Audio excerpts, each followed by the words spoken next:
La Dordogne intégrale, une course unique de 130 km non-stop entre Argentan-en-Corrèze et Castelnau en Dordogne. 3 départements traversés, un défi et une course unique au monde.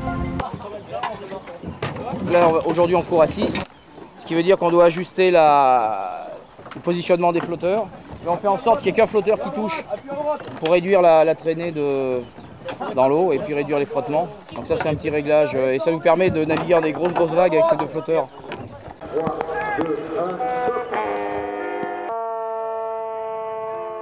Rendez-vous à Castelnau dans 8 heures pour les premiers et dans plus de 14 heures pour les derniers.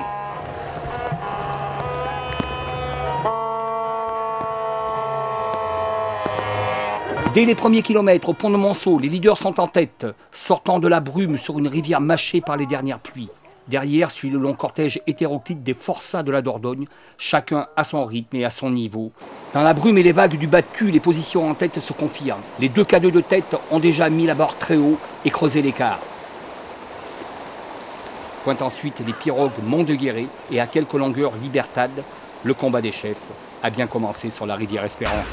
Les pirogues, on voit qu'il y a une belle bataille aussi. Mont-de-Guéret est talonné par Libertad.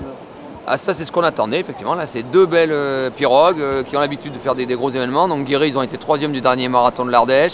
Libertad, le barreur Gilles Lelièvre, c'est quelqu'un qui a été champion du monde de raid, donc on a vraiment des très grosses pointures.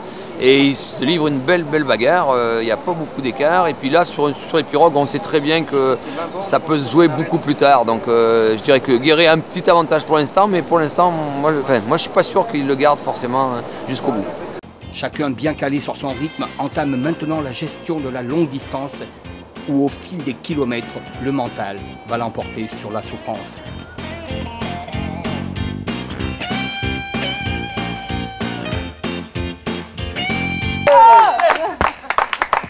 Bravo les gars!